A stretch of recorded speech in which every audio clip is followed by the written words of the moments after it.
how have you guys been? You guys been chasing turkeys or? Not. Saturday. He was literally just calling in preparation. We're Oh, getting nice. ready. Yeah. So our season starts Saturday, and it goes for just 1 week. We get one turkey tag 1 week. I was mainly practicing for the BHA turkey calling competition going on. I gotta submit an entry for tomorrow. Yeah, Weren't you in there last year? Yeah, I submitted. He signed me up without me knowing. All of a sudden, because this is back when we were all quarantining. Quarantining, is that it? Yes. Quarantined. And I was in the basement, and he goes, "Dude, I just signed you up for a turkey calling contest." I go, "What?" Yeah. Well, because he always bragged about his calling ability. Yeah. And here's the thing. I don't mind the bragging so much as I mind the you looking down on everybody else, especially me. I don't do that. Oh yeah, it's a turkey call. I don't. Are you trying to make a turkey call there? You big league me. I think you're just bad at calling. Oh, wow. See? Yes. Just throwing shade. Yeah. Holy cow! At day in and day out, this is what I have to work with. Hey, irregardless. Good thing my self-confidence is bulletproof. I went to the finals. He did. So he made it to the finals last year. I remember. Yeah. He was very I was like, man, this dude's legit. He's okay. I'm okay. I taught him everything I know. Look. If I was a turkey, I would come to you. Yeah. You know what? Thank you. Right. You know All what? right. I would let you. Yikes. Well, let's get rolling. Jared, why don't you want to say it today? I think I did it last time. No, because the thing is, you bring on the guests and you have a topic planned already. I don't know what the topic is. Holy cow. Could you have prepared less? I don't prepare. I'm just here with you. Just making small talk. No, it's just kidding. Let me jump. Let me do it. Thank you. Welcome to the Bowga Hunting Podcast. I'm James. This is Jared. Hello. And today we have Josh back on the line. And Josh, this is time 3, I think, for you, right? I think so. That sounds about right. So one of our more experienced guests, but this is your first time doing a video, like where we can see you as we're talking. Yes, new. This is like face-to-face interaction these days. It feels very intimate. Wouldn't you agree? Yeah. Mm-hmm. Yeah. And over the past couple of weeks, we've been talking a lot of turkey, and a lot of our listeners are guys in the East, so this is turkey time of the year, maybe a little shed hunting, and then some fishing and stuff coming. But a lot of guys who listen to us are on the other side of like the Midwest, and they are thinking maybe turkey, but also bear. And so we thought, I know you've been out the last week and you're heading out again. We thought we'd talk about spring bear with you.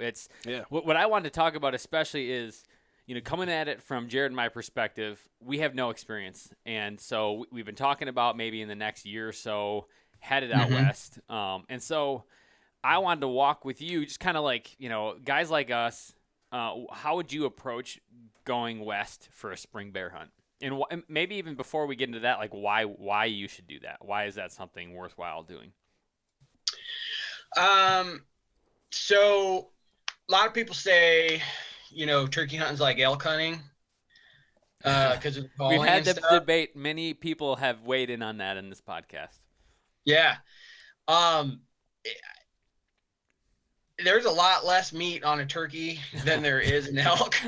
Liar. So on that note, as far as the bears are concerned, bear meat is fantastic. It really is. So you harvest a bear, you're gonna get way more than you get off a turkey. Nothing like, I'm not downplaying turkey hunting at all. Everything's fun in its own right. But the bear meat, I think, is something that's like vastly underutilized, and it's very underrated. If you came over to my house and I didn't tell you what we were cooking for dinner, all right, and I gave you a bear dish and I didn't tell you what it was, you would probably just think it was beef. Yeah, it is. It doesn't have any gaminess. Yeah, in my opinion. Yeah. So that's a big reason right there. You know what I mean? If you like went through fall and you're like, man, I'm running low on meat or whatever, if you're into that sort of thing. Yep. Bear hunting is a fantastic opportunity to get out and try to fill the freezer. Another reason is bears, the places that bears live are nothing short of breathtaking. Yeah. I mean, the country that they're living in is rugged, unforgiving places. And in the springtime, the green grass is popping and the flowers and stuff. And like the mountains are kind of like they're coming back to life. Yeah. And you're getting this very vibrant look at the wilderness, and that experience in its own is worth it. Just being out there looking for these bears are waking up, they're kind of moseying around, just kind of grazing on grass like a cow. Right. And they're and on top of that they're delicious. So they are delicious. I feel like so we did our first dipped our toe in the water for the first time this year for bears. Jared and I went to West Virginia actually, so we went east to do a little bear hunting. And man, between the meat, which has such a, I don't know, like pure flavor. There's no gaminess, there's no weirdness to it. It's just like a good all around meat, to the fat, which I every day cook with it because I got a ton of it. Really? Oh yeah, it's the family favorite because like coconut oil or olive oil all has a flavor in it. Sorry, I get something in my mouth. But bear is just like pure, I don't know, just oil. Like no weird flavors, nothing in it. And so man, I rendered it out and I've got a ton in my freezer just ready to go. It's a beautiful thing. That's awesome. That was one of my questions for you. So, I love all the bear meat. I love the hide, the skull. You can do so much with it. But the fat, like in the spring, they're coming out of hibernation or whatever you would call the bear version, the black bear version of that. Are they kind of skinny, or have you found you've been able to get some fat too? That's going to kind of differ from bear to bear. Some bears that we've skinned out in the springtime they don't have a lick of fat on them. Yep. Other bears, they wintered really good. They ate really good before they slept, and they've got some fat on them. Yeah. For the most part, all of this, the spring bears that I've witnessed get skinned out, they haven't had a ton of fat. Yeah. Yeah. But you hear about it, guys. I know Lampers gets quite a bit of fat off his spring bears sometimes. Oh, I mean, I'm gonna grab whatever I can off of them. I feel like I winter every day. Do you? I got a good layer of fat on me. Do you? There you go. Yeah. It's time to cut, man. Summer's coming. You got to be looking good in that Speedo that you like to rock. I used to rock one, man. Yeah, I know. I've seen it. He's a swimmer. Not that he's prancing around and. No, but Josh, you brought up a good point back a little while ago. Is that you said Eastern hunters are kind of more concentrated on the turkeys. And I think that turkey hunting is just kind of like that, just like that little substitute of what hunters want to do. Not like that it's not great in its own right. We love it. Yeah, but it's just that chance to get outside, enjoy the spring, sleep in the dirt a little bit, the new life coming around everywhere, and you get to go and hunt an animal. And true big game animal. You get out there. Springtime is one of my favorite times to backpack because the weather's great, the water's flowing, it's like we've all been kind of cooped up throughout the winter and stuff like that, and it's a great time to get out and shake the dirt off your legs, man. See some awesome country and try to glass up some bears. Well, even for turkey hunting, I love it. I love to use it as like a test new gear. Oh yeah. Yeah. I've got a sleeping bag that I'm trying right this year, and a new pack. Yeah, I've got a pack over there. I'm looking at Jared's pack and pointing to it. No one else can see what I'm looking at. But what is that again? The Kafaru Striker. Looks like a pretty legit pack. So you're gonna take that on turkey hunting? I don't know if I will, just because I've got my setup already in the car. His bag is like he's got a backpack, like a little, like one of those like string backpacks. Basically. It looks like a hydration bladder on the back, but it's not.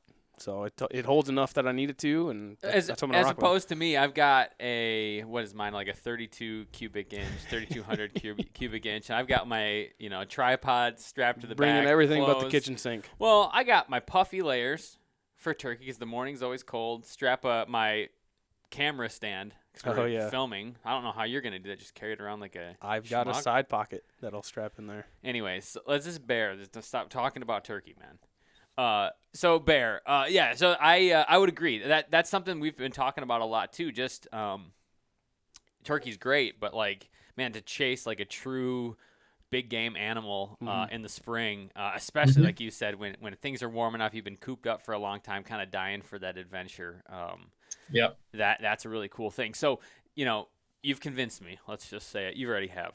But like bear hunting is, the way it's to go in the spring. That's what we're gonna do. Mm-hmm. If I'm coming from the east, how should I approach it? How do I scout it? How do I figure out even where to find a bear? Looking at our HuntWise app. So it's our mapping software. What do we do? Yeah. Okay. So for me, there's a little bit of digging that needs to happen here. Some nerdism that goes on.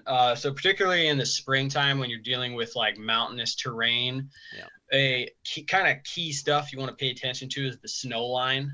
Okay. You can find this stuff out if you call ahead of time to like forest ranger districts and stuff like that. See, like, hey, could you give me like what is the approximate snow line of X area or whatever? Now, obviously, like things can change quickly. That's one of the things with spring that's kind of up in the air is like it could be 80 degrees one day and then a blizzard can come in the next day. The reason why the snow line is important is because approximately 200 yards or so below that snow line, and this varies from where you're going, the green that fresh green grass is going to be coming up. Okay. That's the stuff that the bears in the springtime are going to be really focused on. When bears wake up from sleeping during the wintertime, their digestive system kind of goes dormant. Yeah, they gotta blow it out. Yeah, in order to get that all moving again, they turn to grass and vegetation to kind of wake that all up. And after that's done, they'll pass a plug. Okay. I've seen Jared do this same thing. He gets up, takes a long nap, he goes and eats a bunch of grass and just has the weirdest poops in the lawn. Yeah. I told you I eat good. They pass a plug, and then from there, they'll kind of branch out into other types of foods. Like right in the beginning, they can't really handle meat. Their stomach. Yeah. So they're eating vegetation and stuff. So that right there, particularly in early springtime, and when I say early springtime, I'm referring to like mid-April to, I don't know, like first week in May, like right around there. That's the stuff you really want to pay attention to is the bright green grass. Yeah. And those are probably where those are going to pop. I'll get to looking at maps here in a second. Okay. Yeah. Where those are going to pop is going to be on these south slopes that get the most sunlight. Okay. Generally north slopes are like dark timber stuff, a lot of shade in them. Grass is going to come up on those after the south slopes pop. And another thing to pay attention to with those is steep graded country. Mm-hmm. Steep country is going to green up faster because more sunlight hits it. Okay, I'm following. Yep. Yeah, you understand tracking? Yeah. Yep. So this is why you find now this brings us to the maps, okay? Yeah. So in general, like bears can be anywhere, okay? But in general, like if I'm looking at a map and I'm trying to pick out areas to go, a solid starting point, because bears break the rules all the time. Sure. Okay. But a solid starting point is like east-west running canyons, steep east-west running canyons, which means that one side is going to be a south face and the other side is going to be a north face. Okay. Okay. The north face offers the bear security to bed and whatnot and not be seen. The south face offers the bear the ability to come up out of the bottom and feed on that bright green grass. Okay. Okay. So like I find bears on other faces all the time, sure. But in order to be like, okay, this is where I'm going to go. That's a great way to start. Interesting. So big south-facing basins, you know, that have like an east and a west. So if a canyon, here's another thing to look out for, like a north-south running drainage. Yep. But on the north end, there's a big basin. Yep. So all that's south-facing. Right. Right. So whether it's on the east or the west face, he's going to probably have areas to bed down. Sun. Yep. Exactly. Yeah. So that's kind of, as far as starting points goes, that's where I particularly start. Water is also, so I live in Arizona. So like we live and die by where water is here. Right. It's not as important in other areas of the West, but I wouldn't dispel its importance. Sure. Like I think like creeks are vital for bears. Bears love water. Okay. But in like where I live, bears are much more honed into water sources because there's just not a lot of it. Sure. So it helps congregate bears more. But I think like a main river drainage or a main creek drainage that offers the features that I'm talking about is a fantastic starting point and a great spot to start dropping pins on your phone of where you're going to go. So the next portion to this is you need to find glassing points. And before I dive into that, I think it's important to note that there are several methods of spring bear hunting that are effective. Okay, there's baiting, there's hound hunting, and there's spot and stalk, and there's predator calling. Okay, but the three main ones are spot and stalk, baiting, and hound hunting. There's nothing wrong. Like I want to do all those. Like I've always spot and stalk hunted. There's nothing wrong with baiting and hound hunting, but there is like there is a barrier to entry there. Right. A little bit. So for somebody just starting out, I think spot and stalk is perfect because it doesn't require, it just requires ambition. Right. You know, like if you want to go, just grab your binoculars and your gun or bow or whatever and go. You don't have to like with hounds, it's like you gotta, okay, well now I gotta find somebody that has hounds and hire a guide or whatever. Baiting, ton of work. There's a ton of work behind baiting, and baiting is one of those things where like, you know, like I kind of compare it to, now correct me if I'm wrong here, I'm not a whitetail hunter. Sure. Okay. But it seems like a lot of the work that you guys do before season, like that seems like the brunt of the work. And you enjoy the fruits of your labor once season comes because now you're set up and you're just waiting for that buck to walk by. That's right. That's like what that is similar to is like when you have your own land and you're planting food plots, right? Yeah. For whitetail, and then you're like you said, there's like a farming aspect that's mixed into hunting. We've talked about that a little bit on here. It's like some people are more drawn to that, and some more to the spot and stalk, or even just the public land, kind of finding spots in the woods and hanging and hunting there.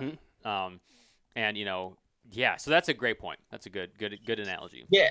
Yeah. So I think for somebody that's like, you know what, I want to go on my first spring bear hunt, I vote spot and stalk all the way because it lets you go, you know, it lets you go where you want. And you can go whenever you want, whenever the season's open, and there's not a whole lot of work beforehand that needs to happen aside from you doing your research of where you're going to go, right? So once you kind of key in on a few of these areas, obviously you need to pick access points to get into these areas.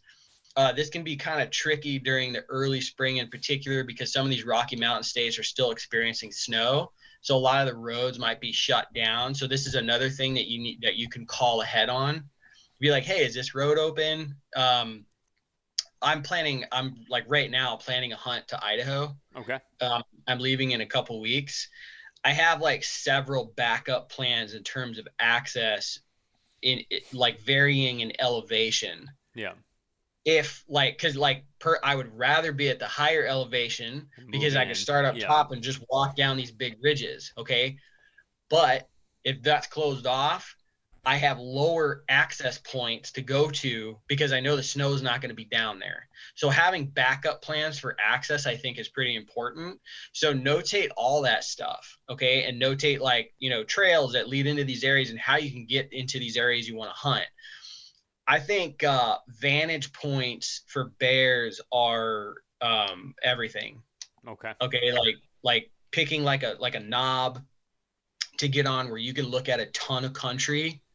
Maybe finding a main ridge to kind of work down so you can keep looking up into these south-facing basins, or you know what I mean, and covering country. Bears move quite a bit.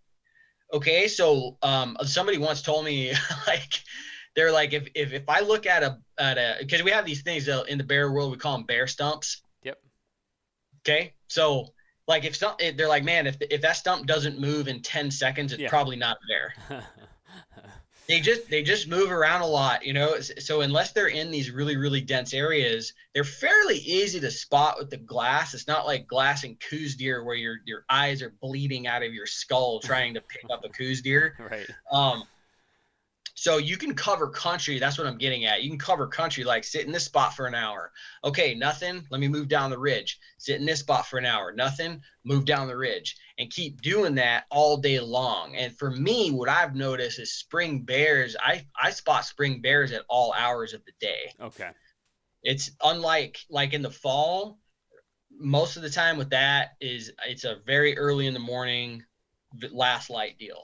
Yeah. I'm not really spotting a whole lot of bears during the day, but in the springtime, because the weather's nice, okay, I don't see bears really that often at first light. It's really mostly from, I'd say the hot spot is from 10 a.m. on. Interesting. Okay. They get warmed up, stretch out a little bit and start moving around. And actually on that point, that's good that you mentioned that. What's the daily routine of a bear, right? We know deer, they're out all night. They bed in the day, and you get them in the transitions. How does that compare to like the bear world, especially in the spring? So what I've noticed, I've watched them in the springtime, like hours and hours and hours. Yeah. What they do is I usually spot them out feeding late morning. Mm-hmm. They'll disappear into like a little cut or like a thick patch of timber for like an hour or so, and then they'll pop back out. And they'll start feeding again. And then they'll go back in and bed up again. Yeah. And then they come out. And they just kind of do that on and off. Just like, sleeping and eating. Not bad. Awesome. Yeah, throughout the day. I remember one time in particular, I was watching a bear in the morning, and he dropped down onto this little, this densely timbered bench. And I thought I lost him. Yeah. I was like, man, I lost that bear, blah, blah, blah. And then all of a sudden I see his feet go like this above the brush line. And I was like, what the heck? He was rolling around like a dog. He was just laying down, So that's what I've noticed. I mean, there might be some other guys that have some different experiences, but all the spring bears I've watched during all day long, that's kind of their routine. Is they get up, they eat a little bit, then they go sleep. Then they get up, eat a little bit, and then they go sleep.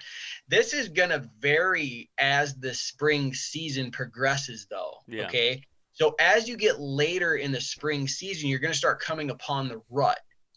All right. So the rut kind of, if I had to pinpoint the rut, I would say, last week in May through the first half of June-ish, there's bears that could rut into July, but if I had to pick like a hot zone, that's what it would be. Okay.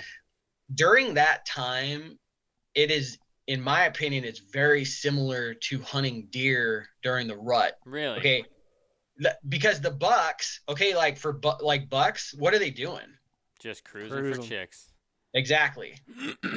So you're gonna see probably more bear movement during the rut, more boars walking around, cruising, looking for hot sows. Yeah.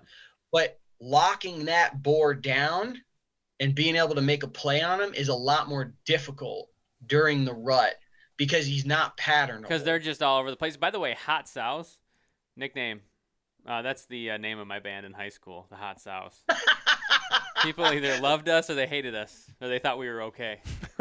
Just okay. Yeah, I like it. That makes total sense because what the beauty of the rut for deer is like, man, anytime can be go time. Yep. Almost any point in the woods, like places where they normally aren't. And maybe for bear hunting, when you're trying to find that predictable spot and trying to like make a move on them, thinking that they're going to continue, you're looking across a drainage and you're seeing it move across, and you can't, you're hoping to maybe cut him off, and maybe he's squirreling away somewhere else because he's maybe sure. Yeah, okay, that makes a lot of sense. Yeah, I mean, I've watched them, when they're locked. Now, if they're locked on a sow, it's just like deer. Really? He's not going anywhere. He's going to be right with that sow, and like wherever the sow goes, that's where the boar is going to go.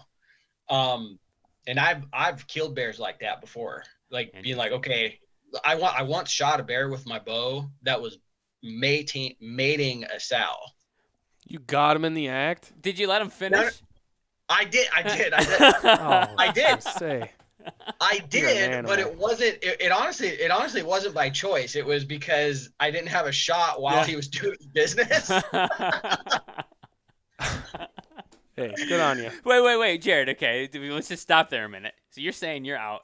You see, grab that buck, grab it, put it in camera. Jeez, this thing actually, I came in the other week and it was laying on the ground and it cracked one of its antlers. Hand it over here a minute. We're gonna do a thing here. Let me take this thing. I got it. I can grab it by the ears, right? That's fine. Yeah, sure. So say you're out hunting. You're not even in camera. And I am. Look at. And this guy comes walking by and he mounts a doe, right? This buck mounts a doe, and you can take it back now. That's it. And he's in the act. You're telling me you're not gonna take that? That's your only shot to shoot him when he's in the act. Oh, you damn well know I'm gonna shoot. You're him. gonna take that shot. Okay. I was just gonna say. I thought you were like. You know what? No, I'm going to let him do his thing. You're going to let this monster buck just walk by? I'm going to let him do his thing, man. I'm shooting him. You know what?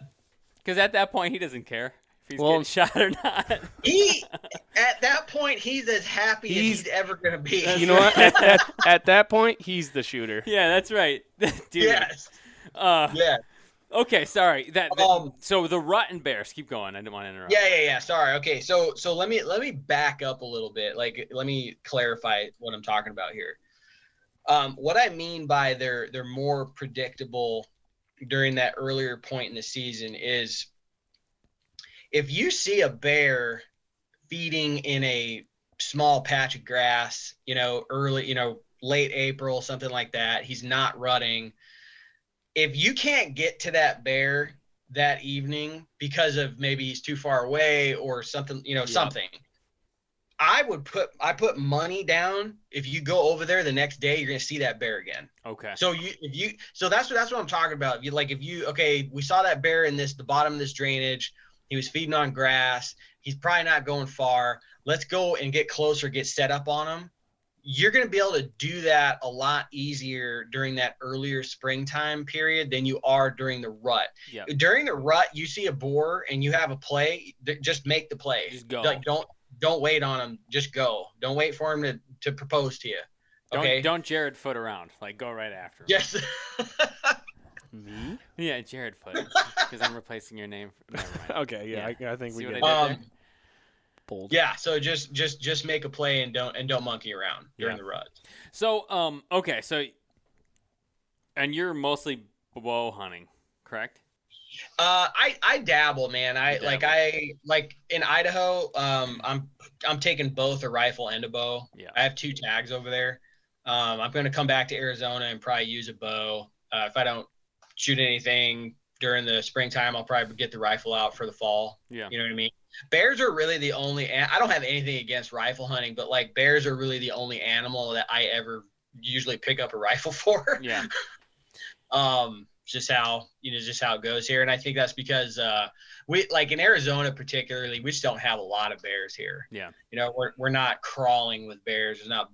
I mean, I think our population sits around 3,000 or something. Okay. So like you're not that. like Colorado, that's just like full of bears. No. So what I'm getting at is bears can be hard to come by. Yeah. You know what I mean? So, and what do you need for bow hunting? You need opportunity. Yeah. A lot of it. Yeah. I've been successful in Arizona with a bow in bear hunting, but sometimes I pick up a rifle. I don't care. You want that delicious bear meat and That's it. Yeah, and that's the that's the other thing. When I get to October. Yeah. And I'm like, maybe hunting season didn't go as I thought it was gonna go. Exactly. I'm gonna pick up the rifle and go try to get a bear. Hey man, I hunt with a recurve, so I know that pain and the push to be like, all right, well, it's time to make it happen with something, because Yeah. No, so I mean, the reason I ask about gun versus bow, or rifle versus bow, I would imagine bow hunting obviously is more challenging because you got to spot them. And then, like you said, if you're spotting them from across a drainage or whatever, you're on the north-facing slope, you're glassing up to the south-facing slope, you see one coming across, you got to figure out a way to get all the way around, kind of either head them off and ambush them, or to try to stalk up on them. Like, explain kind of your thought process in terms of how you approach situations like that. Yeah, so this is going to be way easier during the earlier part of the spring. Yeah. Because let me tell you a story real quick. So early springtime, my brother and I we're glad there's snow on the ground. Yep. Okay, we're glassing. Giant boar comes walking across this meadow, probably 800 yards away from us. He was so big. This bear had to move his front legs to the side so his head could get to the ground to where the grass was. That's awesome. Like, giant bear. And I knew he went into this timber patch and we didn't see him again. It was like my brother was kind of hesitant on going over there. I'm like, no, let's go over there. He's going to be in that area. Yeah. We go over there. Long story short, I ended up still hunting through the timber that he went into, and I damn near stepped on him, and he kicked the dirt up that he was laying on almost on me. Really? He was laying down, curled up, sleeping, jumped up like 6 feet away, like no joke. Holy cow. And it startled me. Okay. Like, my release came off of my D-loop and everything. Sure. Right. Okay. He runs out to 10 yards. I come to full draw and there's branches in the way and I can't get a shot off, and he runs off. So I never got a shot. But what I'm getting at, okay, is the earlier springtime offers you the opportunity to make a play and have a little more options when making that play. Okay. Sure. So like I was saying, you see a bear feeding out in a little grass patch and he goes into the timber. It is very logical to sit on that grass patch and wait for him to come back out, because he's probably going to do that. Okay? So you're saying you see him come out and you see him go back in, and your thought is go around, get over there, and then hunt that spot he was just in and wait for him to do the exact same thing you saw him the first time do. Yes. That's if you can't see him. Okay. Yep. Okay. If you can see him, bear's eyesight is not, I'm not going to say it's like super bad, but it's not great. Yeah. So they're very, very stalkable.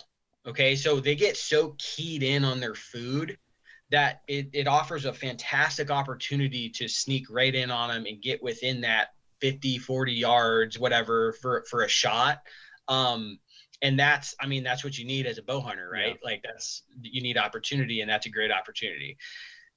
When it comes to heading them off, that's a little more difficult because these things cruise, man. Do they? Like, I've done it. I've done it before, but it is very difficult because they move so effortlessly across the country.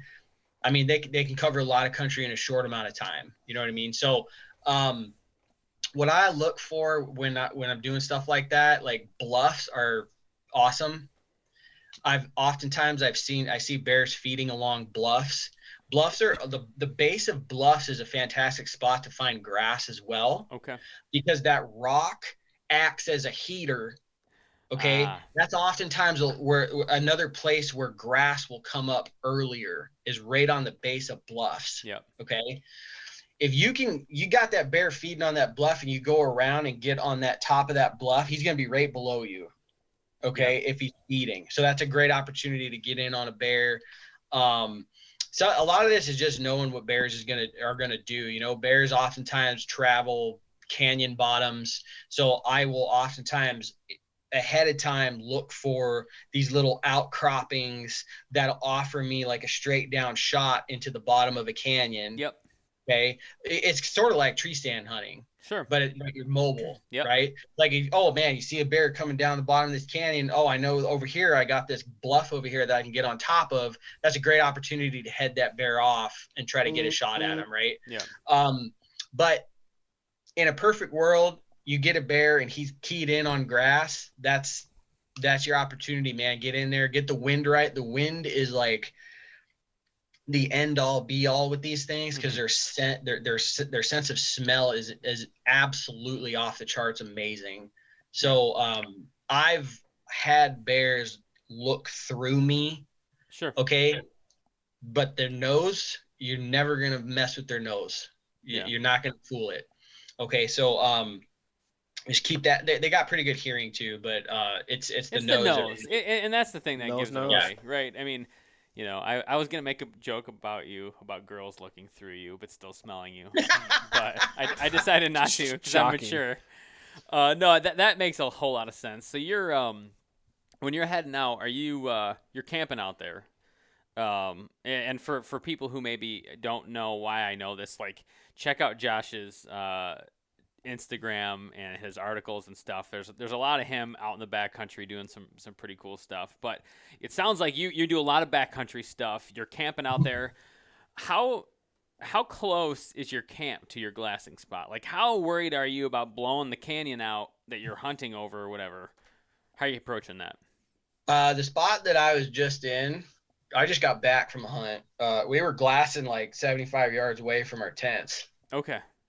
So it just depends. I mean, the wind, we had the wind. The wind was like coming at our camp away from where we were hunting.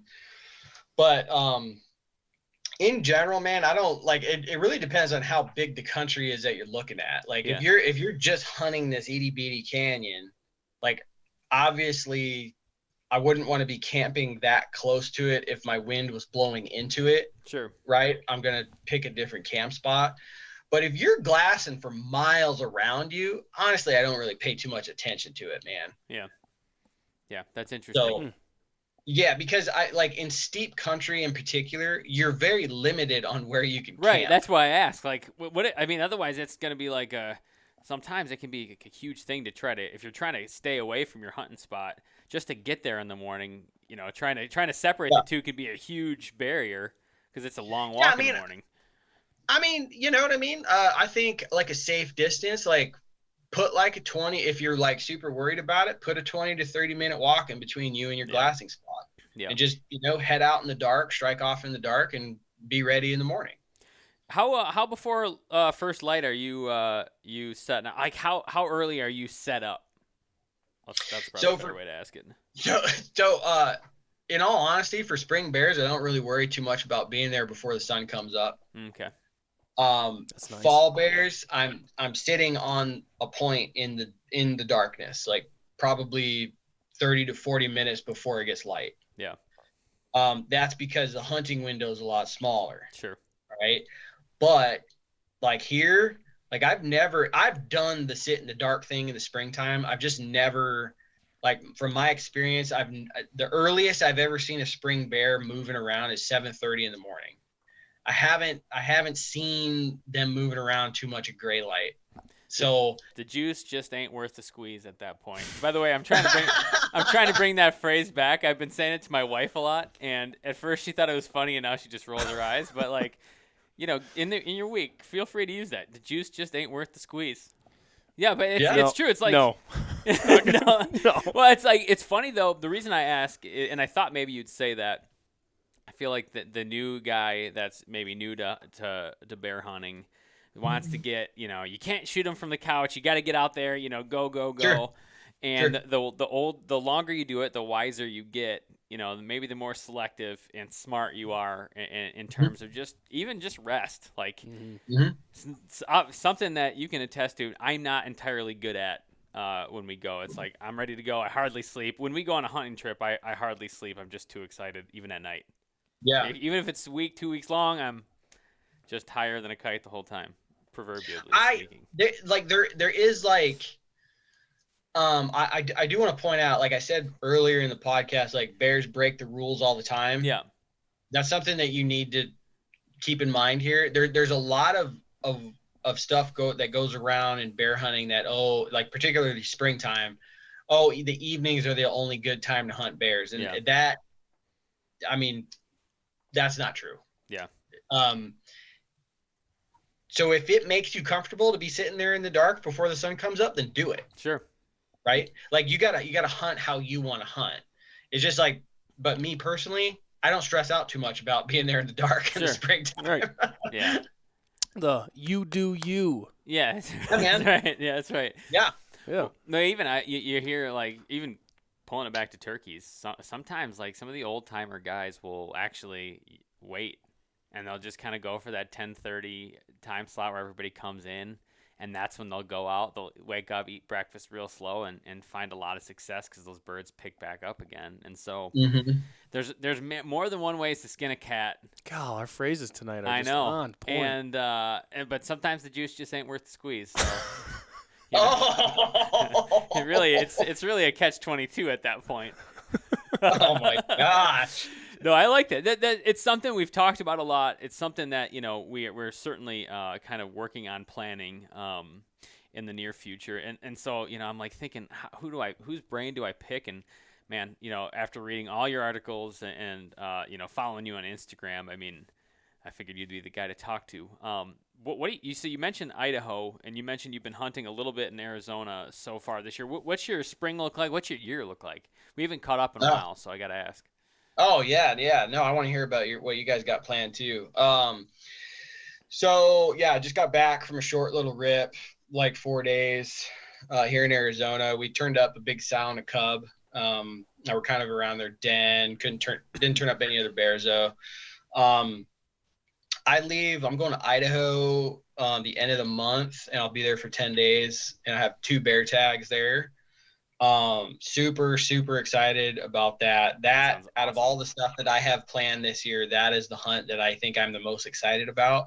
And you guys might think I'm crazy after I tell you the other stuff I've got planned, but like that right there, that is my, like, I wanted to do that for years. So what part of Idaho are you going? Is this like grizzly country? Is this more on the west side? Okay.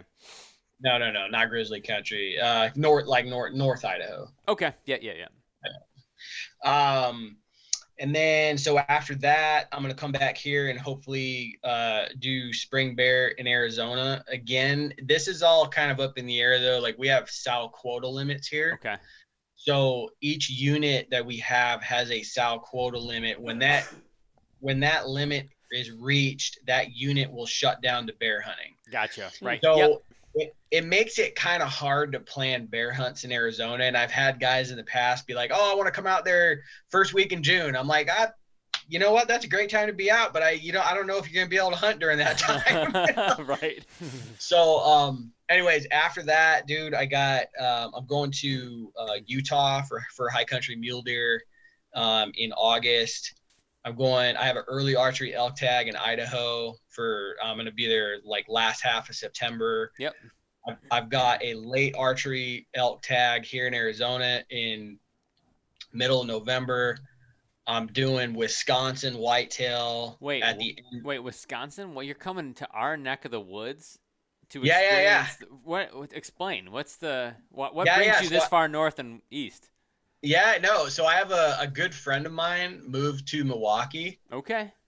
So, and him and I used to hunt all the time here in Arizona. So we're making a family trip out of it. My wife and daughter and I are going to go up there, stay with them.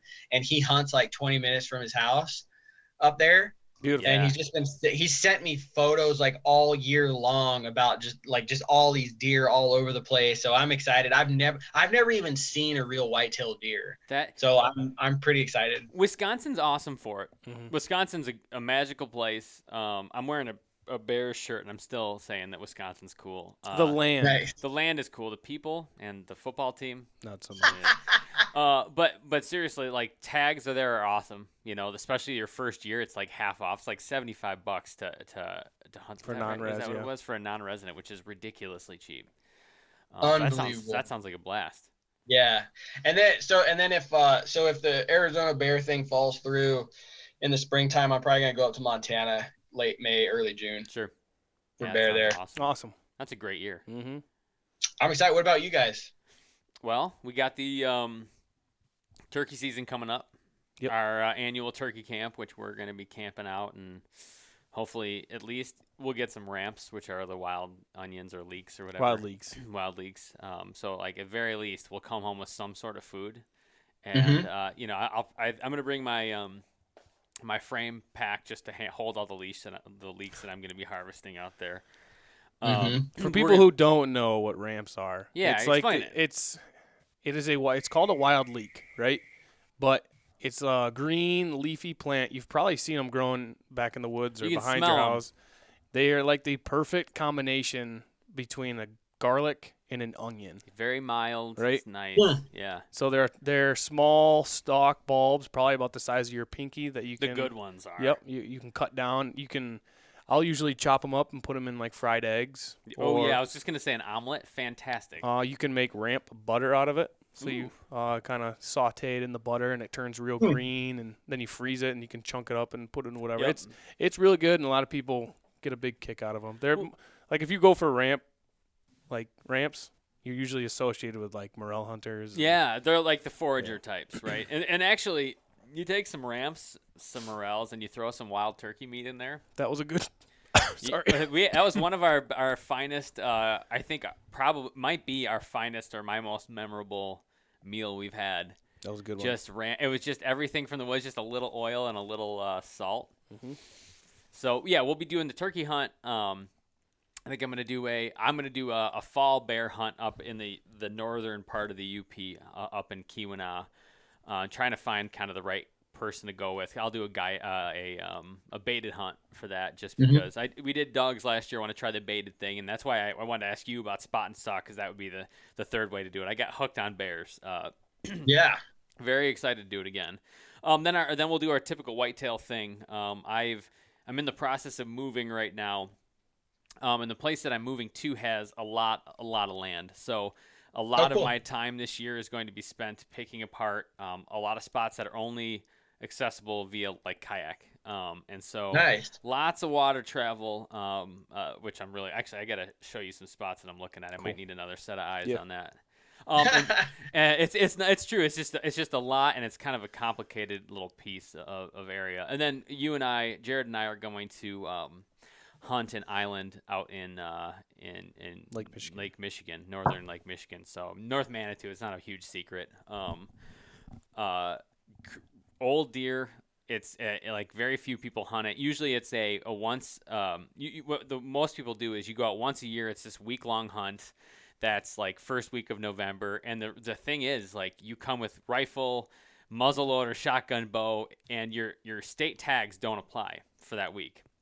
Oh, wow. Because few people hunt it, and these deer are there's no natural predators on this, what is it, 3 mile wide, 6 mile wide. 6 by something. Island out in the lake. And so that's kind of like the latest you can get out there without the gales of November, if anybody's familiar with the song, kind of take over and you can't get out.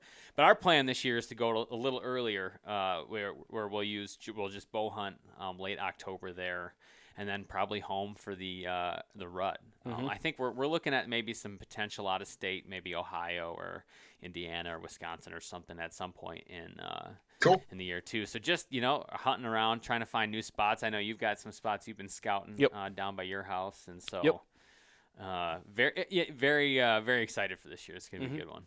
Heck yeah! I'm looking forward to 2021 hunting season. After 2020 was a doozy, huh? It really was. You see a lot more people out in the woods? Oh my goodness, dude. It was unreal. Yeah. Like unreal. So last August, the bear spot that I usually go to in the fall. Yeah. I've seen some people there in the past few years, like words got out a little bit about it. I went for quite a while without seeing anybody, but then people started showing up. Dude, this past August, there was 9 guys. Holy cow. At the same canyon intersection. I was there in the dark 45 minutes before the light came up, and I just see like headlamps coming out to the edge of this canyon from like all directions and stuff. I'm like, holy crap, dude. It was pretty intense, man. There was a lot of people out there. You like to see it in many ways. So you like to see the kids not on the couch playing their. Yep. What are the kids playing these days? Fortnite. And getting out there and getting after it, but at the same time, I mean, there is a finite amount of land, and no, it's like we need hunter recruitment, and hunter retention. Yeah. I just don't want to see it when I'm out there. Exactly, except for I am. Exactly. Well, and it's funny because this year was new hunters, which from what I noticed were also just not well versed in hunting etiquette. Like this year was the worst violations of hunter etiquette that I've ever seen. Like dudes just walking in at like, for whitetail, it's like that golden hour where everything's moving, and then some dude just climbs out of his stand and walks right by. And it's the problem with it is you get all excited because you hear this rustling around. And you're like, man, I don't know what that is, but it sounds big, and it's probably a monster buck. In my mind, that's what it is. And then it's some dude in just a monster. He's got a big orange coat on during bow season. You know what I'm saying? Yeah. And he's just out there, hoping he doesn't get shot. So no, that's awesome. No, so Josh, we're coming up on time. I just want to thank you again for coming on, for putting up with more idiocy here with me and Jared, asking you all these questions and picking your brain. But appreciate it. I mean, every time you come on, we learn a lot.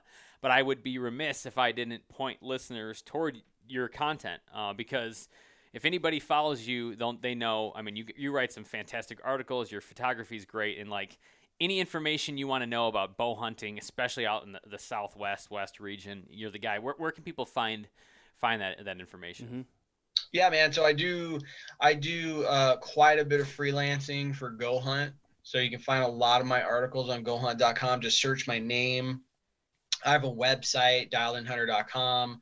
I'm on all the social platforms. TikTok. Are you on TikTok? You're a TikToker? No, wait. Let me back up. He's shaking the goods on TikTok. Yeah, I'm not on TikTok. Shaking the goods. Yeah, just search Dial and Hunter on all that, and you'll find me. And then, if anybody's interested, man, I wrote a book about a year ago called "Becoming a Backpack Hunter," and it is a from front to back look at backpack hunting. Everything you want to know to get started down the path of doing that. And so, if you're interested in that, search for it on Amazon and check it out. Excellent. Awesome. Josh, thank you for coming on. Appreciate your time, and we'll have you on again soon.